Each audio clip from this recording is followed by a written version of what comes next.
A instalação elétrica de residências é dimensionada atendendo a normas de segurança e proteção. Quando a corrente do circuito elétrico ultrapassa este limite, gera calor.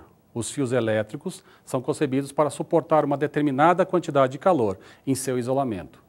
Se o limite é ultrapassado, provoca a degradação desse isolamento, levando ao que chamamos de curto-circuito. No curto-circuito, a corrente elétrica atinge valores altos, levando à queima dos fios e dos aparelhos ligados ao circuito. É bastante comum o desligamento por sobrecarga em circuitos elétricos de chuveiros, principalmente se a troca do chuveiro propriamente dita ocorre sem uma análise minuciosa do circuito.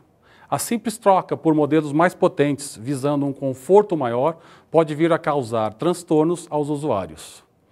Desligamentos constantes dos dispositivos de segurança contra a sobrecarga de corrente elétrica, como por exemplo disjuntores e fusíveis, não devem ser tratados simplesmente pela troca desse dispositivo. Ou seja, não é um defeito do dispositivo de proteção, mas sim por possuir a capacidade inferior à necessária.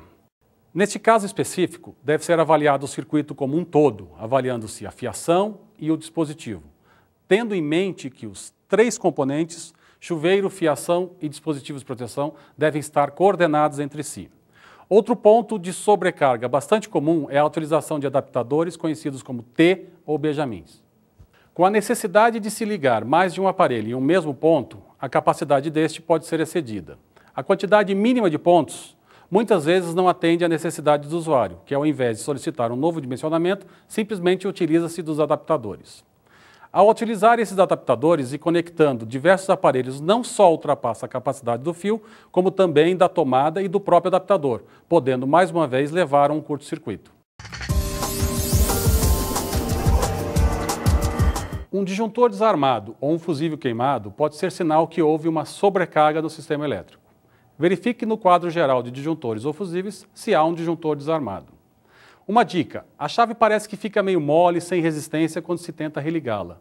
Ou se há um fusível queimado, podendo ser usado um teste neon para checar se está queimado. Neste caso, a luz neon não acenderá. Se o circuito elétrico deixar de funcionar logo depois que um aparelho ou vários foram ligados, provavelmente ocorreu uma sobrecarga no circuito.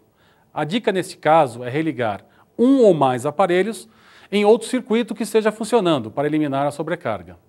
Desconecte os aparelhos conectados a benjamins ou T's, pois eles também provocam sobrecarga. Evite usá-los. Persistindo o problema, desligue os interruptores e todos os aparelhos do circuito. Depois disto, religue o disjuntor ou substitua o fusível queimado. Se o disjuntor desarmar novamente ou se o fusível queimar de novo, o problema pode ser um curto-circuito provocado por um interruptor ou uma tomada, necessitando, neste caso, de ajuda especializada. São medidas simples, mas que garantem a segurança e o bem-estar de toda a sua família.